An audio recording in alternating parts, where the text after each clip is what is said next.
everybody, welcome back to the Claremont Classic Garage. Now that we're finished with the electrical portion of our 1941 9N industrial rebuild, or refresh, I guess, not really rebuild, we're going to carry on putting the rest of the tractor back together, and then we'll get it outside and see if it can do anything. Well, mission accomplished. We're bounced back from the electrical video. We got the thing started up. Our electrical that we've got in it so far works. So now we're going to come back here, finish putting things together, get the sheet metal back on. Then we can go back to the electrical video, hook up the lights and everything, and get this thing done. So you'll recall it had a 8N air cleaner on it. So I found a 9N one over in the shed. We just got to pull a cup off, see how gross it is inside, clean it up, put fresh oil in it, and same thing here, clean out the screen on the top. Well, that's kind of gross, isn't it? Well, we'll get her cleaned up. And here's what often will happen with these things. When you clean them out, you find a leak. We'll fix it. You can see it right there, a little pinhole. So we'll just get this all cleaned up and put some solder on it, and it'll be good to go again. All right, we fixed it. We filled this up to the center peak is covered, like it says. It says right around there, fill till center peak is covered. So we did that. Now we can go put it back on. On these 9Ns and 2Ns, you remove this wing nut and you take this filter screen off the top and give it a good blowout. And that's all that requires. And we can put it back on. I installed the air intake pipe with a couple of new hoses. That's that all buttoned up. Now we'll move on to the cooling system. Okay, now it's time to get the radiator on, but we had a couple of issues. Number one, on this side, we had a broken bolt stuck in there, and I had to pour a lot of heat onto this bolt to get it out. Hopefully we haven't disturbed any of this other stuff. The problem with these old radiators is when you start heating up one thing to fix it, you run the risk of disturbing the solder on other parts and creating more problems. Hopefully I tried to work fast and but a little bit of solder did fall out. You can see it there on the floor, but I kind of think it's from this area here. And also the bung, there's a bung in the bottom tank where the drain cock goes, and that bung was spinning. A common problem on these things. So I managed to finally get the valve out and get that soldered back in. We won't know till we fill it up with coolant if we were successful, but fingers are crossed. Now we can go ahead and put the radiator on. Our fan was in really bad shape. It was bent, twisted, and mangled. So over in the shed, I had a really nice one. This is the 6-blade pusher fan that was standard fare on 9Ns. Later on the 2N, they'd go to a puller fan, but you could always buy the pusher fan as an accessory that you could put on yourself if you felt that's what you needed. And incidentally, when the 9Ns were coming with pusher fans, you could buy the puller fan as an accessory. Yeah, so in the wintertime, you could blow the hot air back at your legs. Anyway, that's the story on fans. The radiator is going to sit on 2 rubber pads. You can buy these pre-made if you want. I just make my own out of, I don't know, this is some 1/8 thick rubber that I got kicking around from something. Some inner tube, anything at all. You just don't want the radiator stuck solid down on the metal. It needs to just have a tiny bit of give to it. And I should point out that the early tractors with the non-pressurized cooling system do not use a fan shroud. The fan shroud came with the pressurized cooling system on the 2N. Got the radiator on and the lower hose installed. We're gaining on it. Now we've got a new problem here. You see somewhere along the line, the top of this rad has gotten munched in. So we need to get something in there that we can use to pull it back out. We'll see what we've got. I used my axle bearing puller. It pulled it up. We'll have to see if it just springs back down when I let it go. I'm going to go ahead now and dump a gallon of clean water in the cooling system just to make sure the bottom of our radiator is okay. If it holds overnight, then I can go ahead and finish putting the top hose on and everything. And I'll put a gallon of coolant in. That'll be our 50-50, and then we'll top it up with already mixed stuff. Anyway, I can't pour it in the radiator because of the uniqueness of this old school rad. The outlet is right in the bottom of the tank. So we'll just pour it right in the cylinder head, and it'll find its way down. Well, so far so good. I'm going in for the night now, so we'll see what it looks like in the morning. Well, it looks like our radiator is okay. It made it through the night. I won't put the top hose on until I put the hood on, because you have to cut it to length, and the radiator may have to go this way or that to get the neck to go through the hole in the hood. So we're just going to leave that for now. What I'm going to do now is I'm going to work on the back of it a little bit. I need to get these fenders off. These are scripted 8N fenders. They don't belong to this thing. I've got them kind of marked for another project, and it's got an 8N flip seat on it too. I may take that off if I find I've got a nice proper 9N seat in the shed. I'll have to have a look. That was a little work, but we got them off. You can see these massive wheel weights that are on this thing. Wow.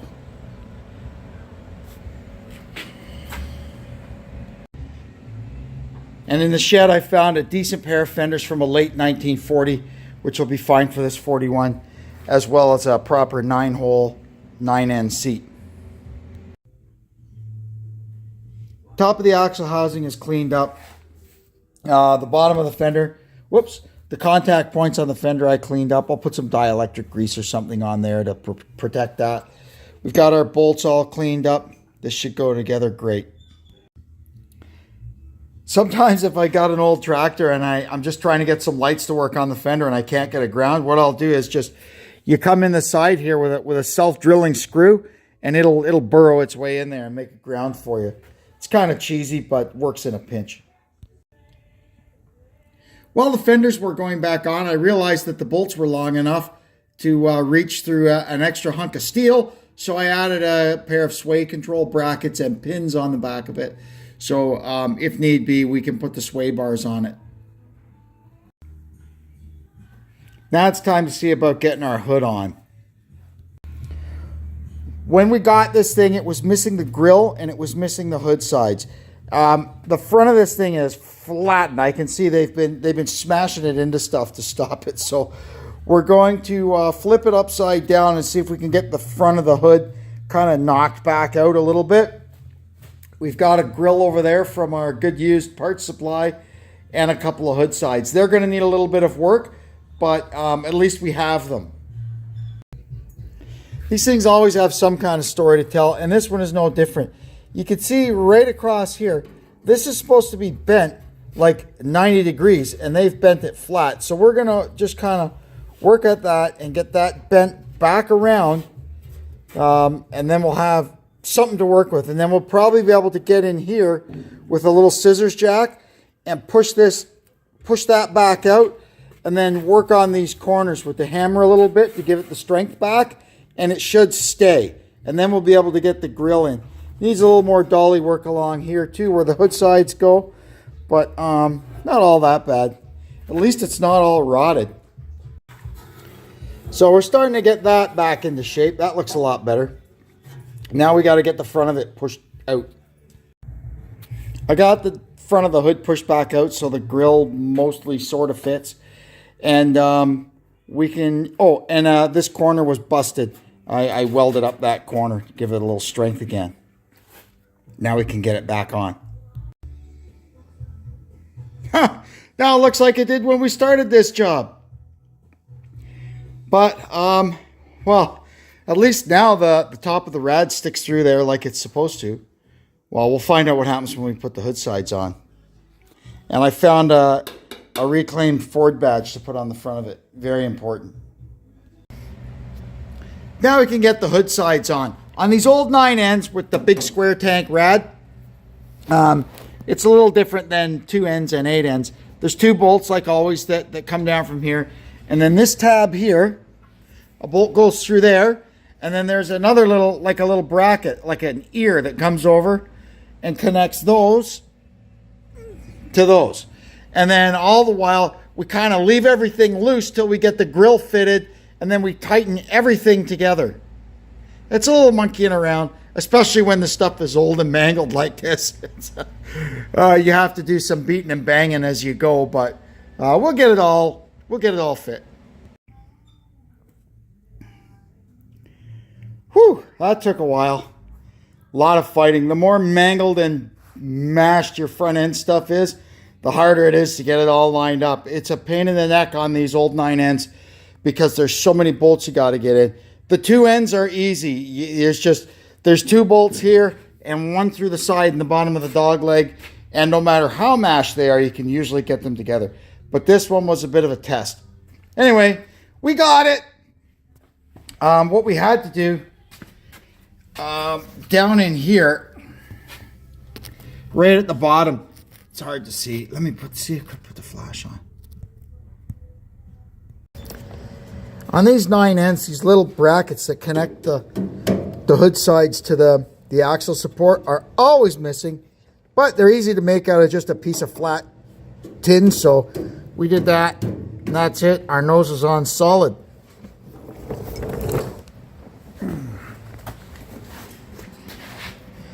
So I was a little mussing around, but we got it on. The rad neck is mostly centered in the hole. We've got our carriage bolts around the back here tight. So that's it. The hood is on. Now we can measure our upper rad hose for length, get that installed, and fill it up with coolant. Now, okay, 8.5 inches is what we needed this at, so we cut it. Now we got to get the thermostat in there, and it goes into about there, and then you put a clamp around it so that because the water pump will actually over time push the thermostat up till it gets up there, and the further away from the cylinder head it gets, the less effective it is, right? So we're going to have it about there, and we'll put a clamp around it. Then we can go ahead and install the hose. Sometimes these things go in easy. I got a feeling this one isn't. That's pretty sharp. I might try to dress that down a little bit. And we'll get some dish soap or something in there. We'll get it in. There we go. Now we can go get this sucker in there. The other day we put a gallon of water in this thing to make sure the rad didn't leak, and we were all good. So it's time to put coolant in it. I could, if I want, just leave the water in and pour in a gallon of concentrated antifreeze and go from there. But what we're going to do is drain it and just kind of give the rad a bit of a rinse. And we'll drain the engine block and start from scratch. While we wait on that to drain, I tighten down our steering wheel. You don't have to kill it, just enough to make sure it stays on, right? It's on a taper and it has a key. So just because you want to be able to get it back off again if you ever have to, you know?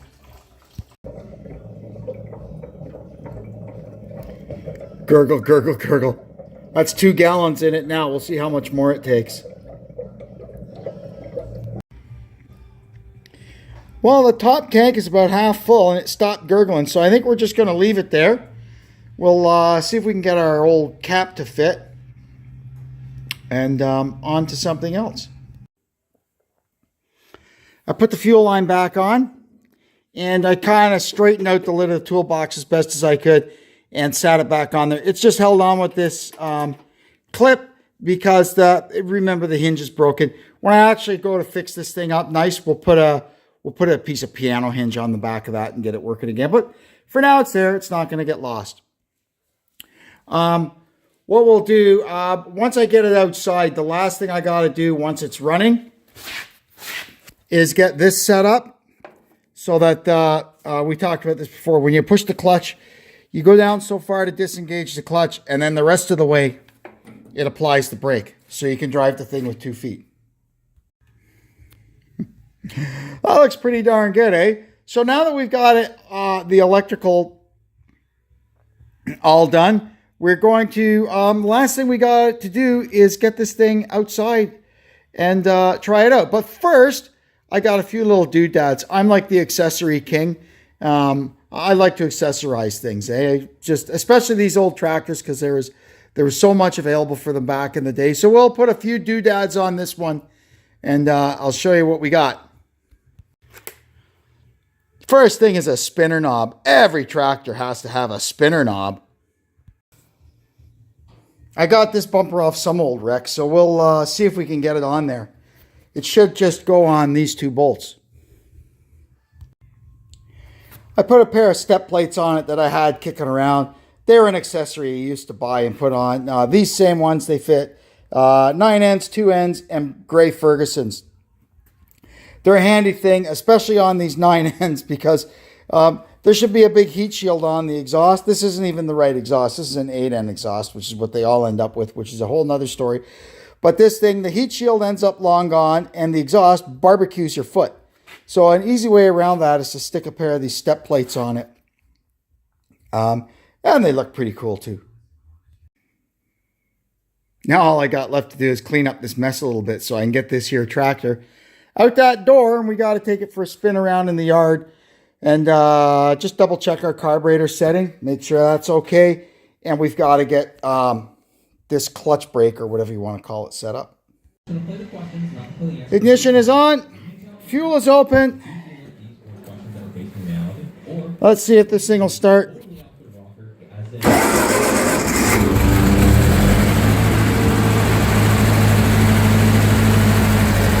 Oil pressure, charge light went out.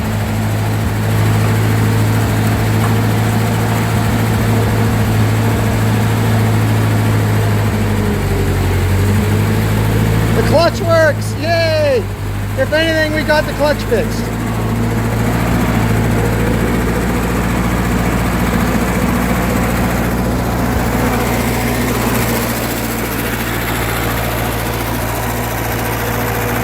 And we'll let her warm up for a sec.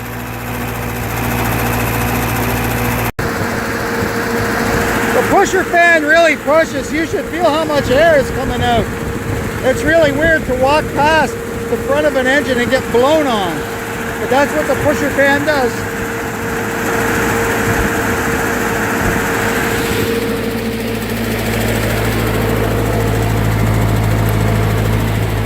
Check all our lights. Looking good.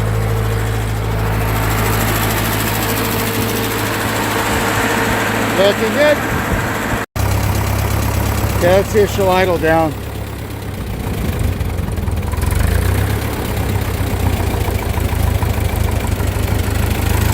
Okay.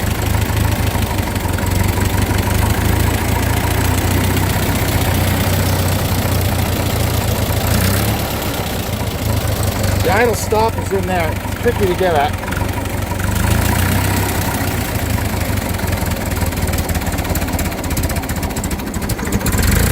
Needs a little more. Try that.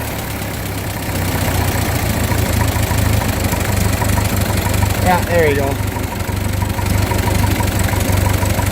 Seems to idle nicely. We won't mess with the mixture. Okay, let's take it for a spin. Alrighty, first gear.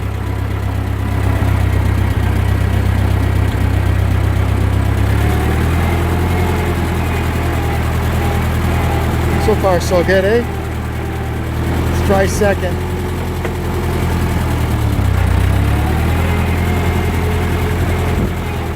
Yeah.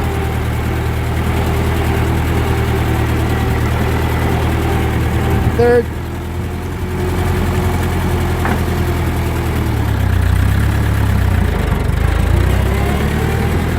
Yeah, pretty good. Pretty decent.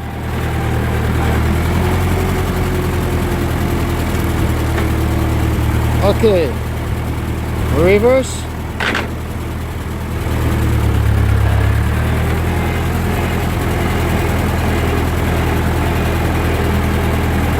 All right, not bad. I like this thing. When we bought it, it said not running for parts. Well, now it is running. Okay, let's give it the hill test. Slow the motor down and see if she'll go up this hill in second gear. And if it'll go up this way, then we'll go back down and we'll try to come up the side in second gear because it's steeper.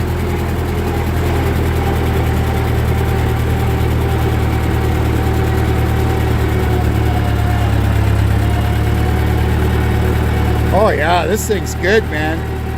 Good engine. There's no smoke coming out of it. Got lots of power.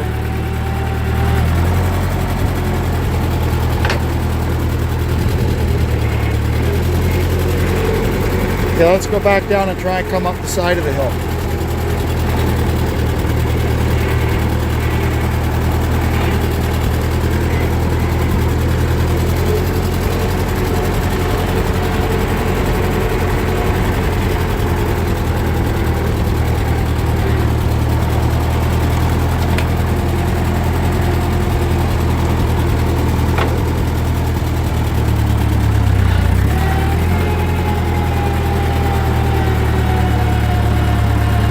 Yeah, I'm liking this thing.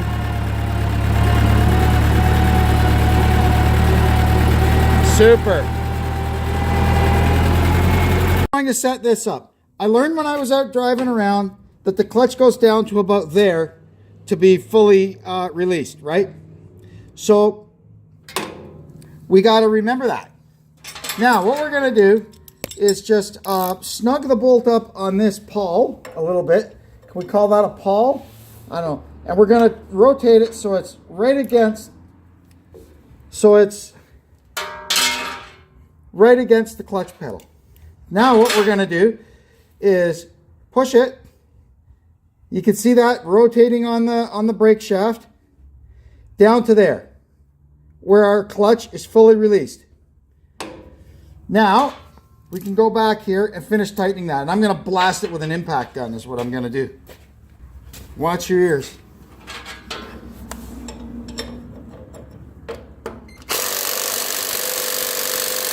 There we go. So now what'll happen is we can push our clutch down. It gets to there and it contacts that and it applies the brake too. Now we only need 2 feet to drive our 9N, not 3. And that's good because I noticed out on our test drive, this brake actually works. The one on the other side, not so much. It's probably oiled up. But this one actually works pretty well. Now let's go actually do something with this thing. So now let's test our theory here. If I push the clutch all the way down, it should stop. Yeah, not bad.